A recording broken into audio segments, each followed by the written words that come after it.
OTAs are underway, and good news for the Cowboys, Dak is back. We hear from Dak Prescott, break down OTAs and much more on this episode of The Blitz.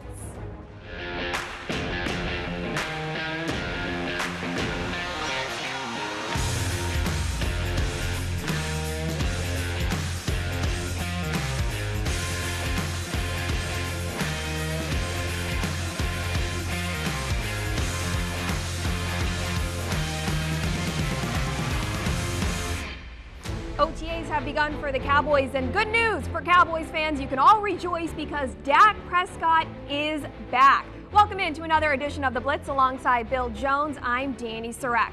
Bill, it almost feels like 2019 getting to see the team out on the field in person practice at OTAs. It feels nice.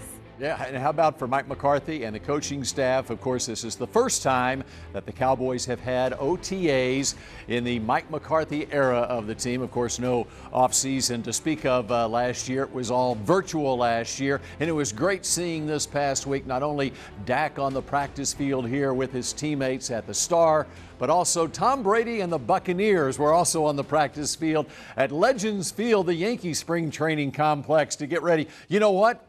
As we look at the Cowboys on the practice field here for the first of what was 3 OTAs this week, and then they'll have 3 more this coming week.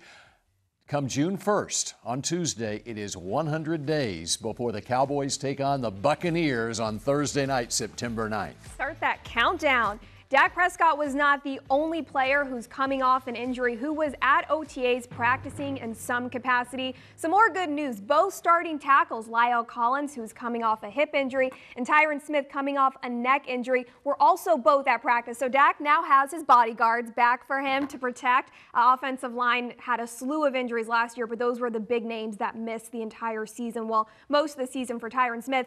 Bill, how valuable is it that the two of them will be back and are expected to be full ready to go by the time the season starts? Well, it's huge, and you can throw Zach Martin into that as well. Of course, he missed the last 6 games of last year. When you look at La'el Collins at right tackle, missed the entire season. Tyron Smith, the multiple-time Pro Bowler at left tackle, missed all but 2 games last year. I think when you look at last season, even with the injury to Dak, the reason that the season went downhill as quickly as it did last year was because of the injuries on the offensive line.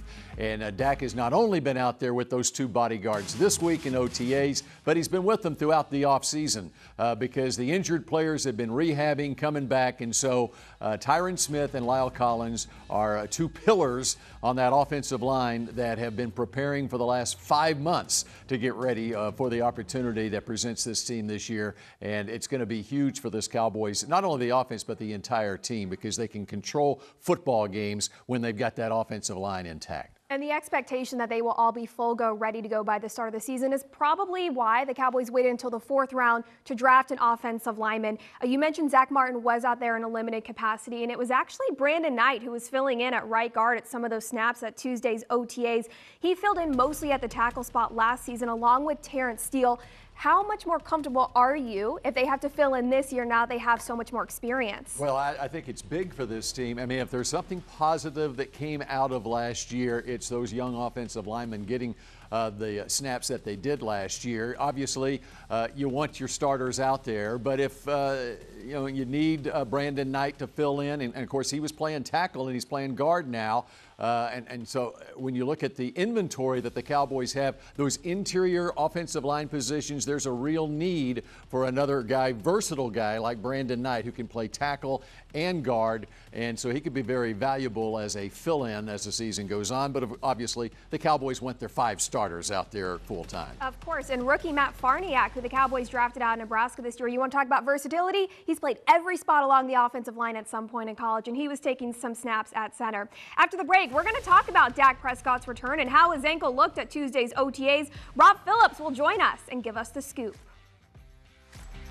The Dallas Cowboys Blitz is brought to you by AT&T, the official 5G innovation partner of the Dallas Cowboys. And by the Dallas Cowboys Football Club. Tour AT&T Stadium, the home of the Dallas Cowboys. Tours are available daily. For details, visit attstadium.com/tours.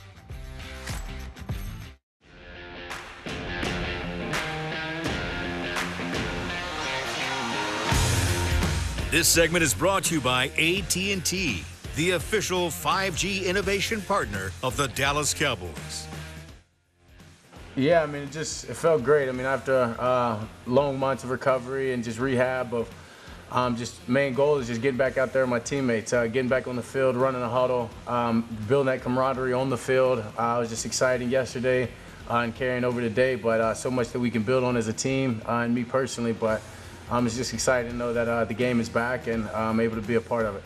I think we're just being cautious and being smart in the fact of not doing things when there's a pass rush or guys, potentially falling at the legs or so or something of that nature. But as far as saying I can't do drills or I can't do something, I'm pretty much full go. Dak is back talking to the media after Tuesday's OTAs, where he participated just shy of 8 months ago. He suffered a gruesome right ankle injury in Week 5 against the Giants. However, he is now ahead of schedule, according to head coach Mike McCarthy. We're joined now by Rob Phillips. Rob, you were able to watch Tuesday's practice. Were there any signs of any ankle trouble with Prescott out there? I'll just say this. If somebody was under a rock for the past 8 months and didn't know that Dak Prescott had that injury and they watched practice, I don't think they would have known the difference, honestly. I think he looked just like himself. Now, as he mentioned, there are some things they're limiting him with, part of his plan with the athletic training staff up until training camp. But the mobility was there, making handoffs, moving outside the pocket, making throws on the run.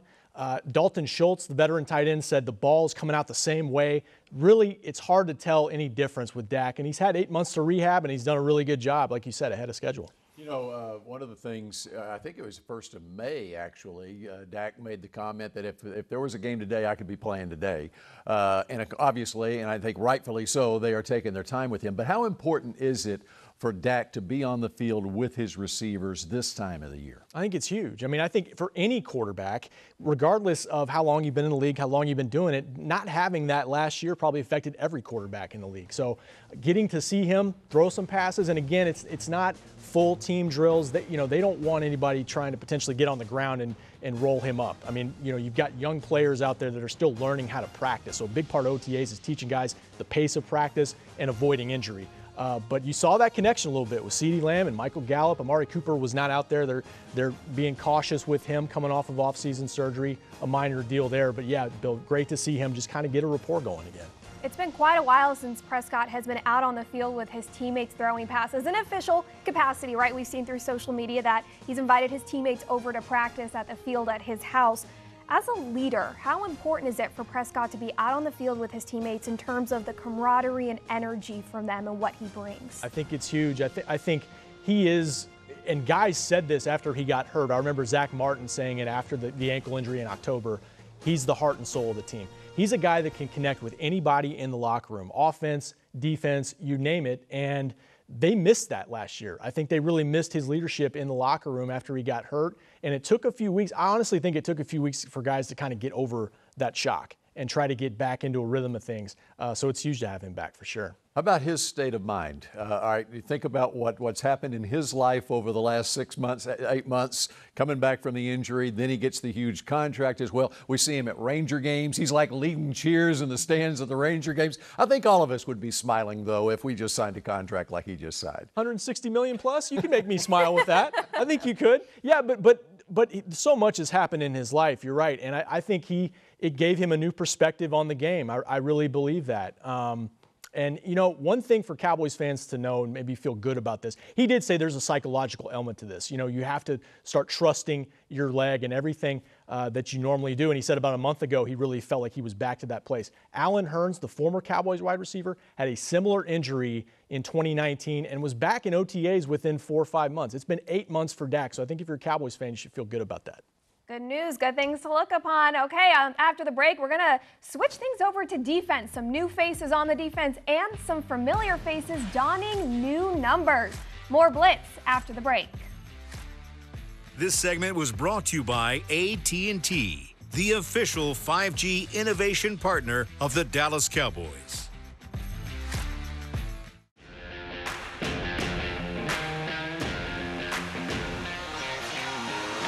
It's been a while since Texas Cowboys fans have seen the number 9 on the field, but that's all going to change this year. The NFL did away with restrictions for position groups, and linebacker Jalen Smith took advantage of that and has made the switch from number 54 to 9. He's the first Cowboy to wear the numbers since quarterback Tony Romo, and he retired in 2017. Let's hear from Smith after Tuesday's OTA practice on why he made that switch. First and foremost, just a blessing and an honor to be able to carry on the 9 legacy.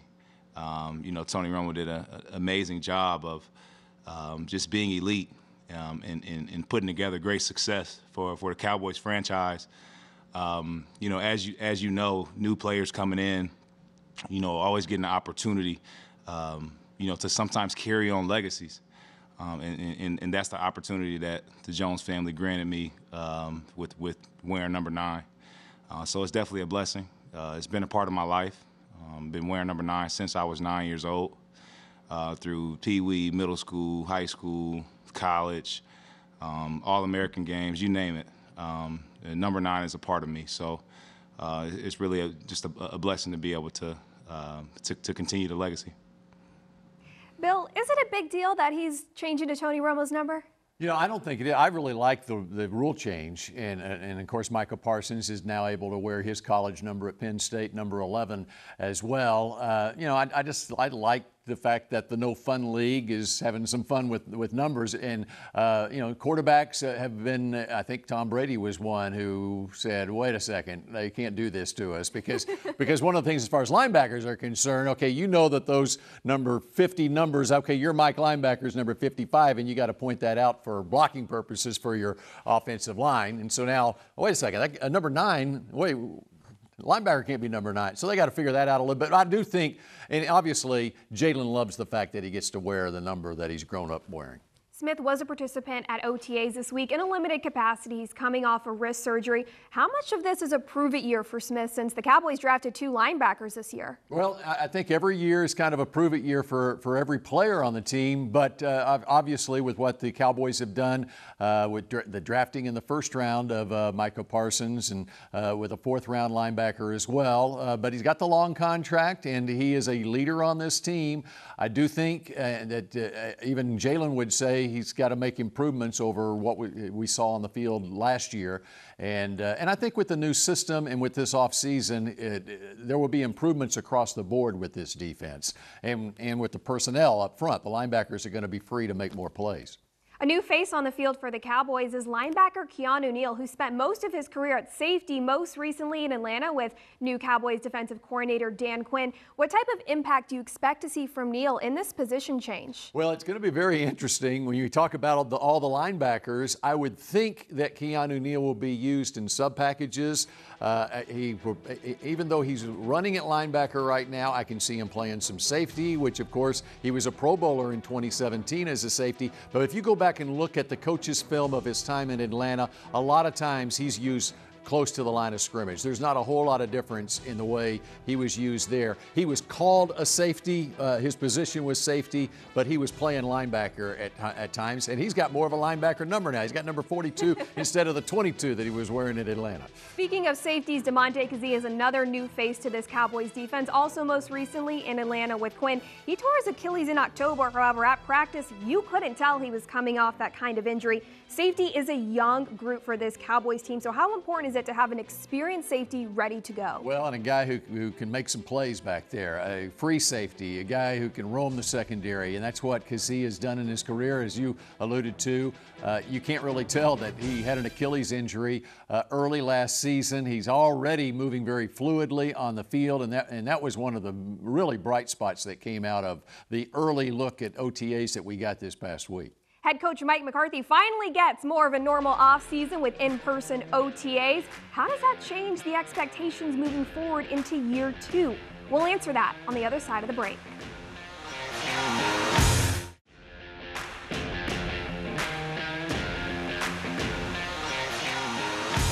I can't say enough about the participation that we've had here. I mean, really, really starting after not only a couple of weeks after the season concluded. So we've had a steady flow of players working out here. I mean, we're so fortunate to have this great facility and the resources in place, and our players live here in town, so it's a great asset to have, especially as a coach that's in the front end, in a new transition, putting it in a program, and because we've had a lot of change even from last year. So the commitment's been tremendous, and you can see it even phase 1 and phase 2. So it's really put us in a really good place to accomplish getting all 8 installations here over these 3 weeks. Head coach Mike McCarthy is pleased with the attendance at OTAs because, remember, they are voluntary. McCarthy now enters his 2nd year here in Dallas. However, the first real offseason he's had.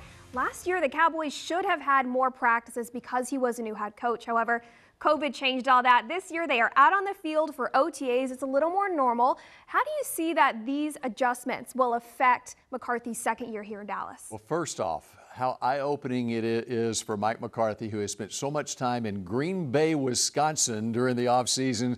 And I just don't think there are very many Packers players who stayed around in Green Bay in January, February, March, and on into April before they had to be in Green Bay for off-season workouts. And so that's one of the first advantages, and especially here at the Star. But it is so huge for not only Mike McCarthy, but his entire coaching staff, and especially the new defensive coordinator, Dan Quinn. I think it's a big reason why the defense was so bad last year.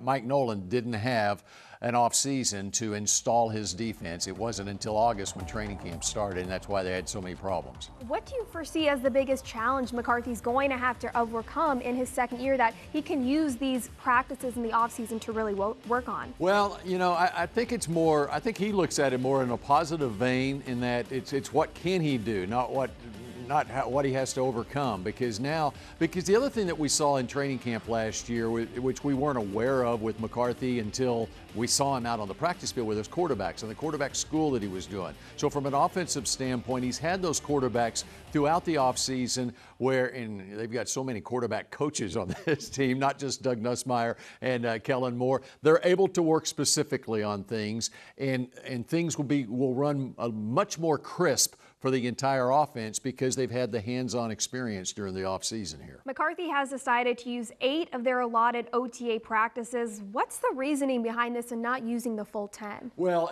this is something that's going on around the league. And in fact, this is 8 OTAs, I think, is more than a lot of teams are doing. And it has a lot to do with the Players Association and the COVID protocols and so forth. It was sort of a compromise around the league not to have as many OTA practices. But the players here, they want to work out here. Who wouldn't want to work out here?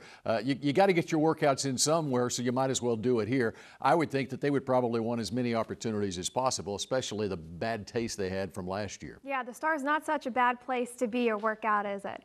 Exactly. OTAs are just getting started. We'll have some more off-season dates to look ahead right after this.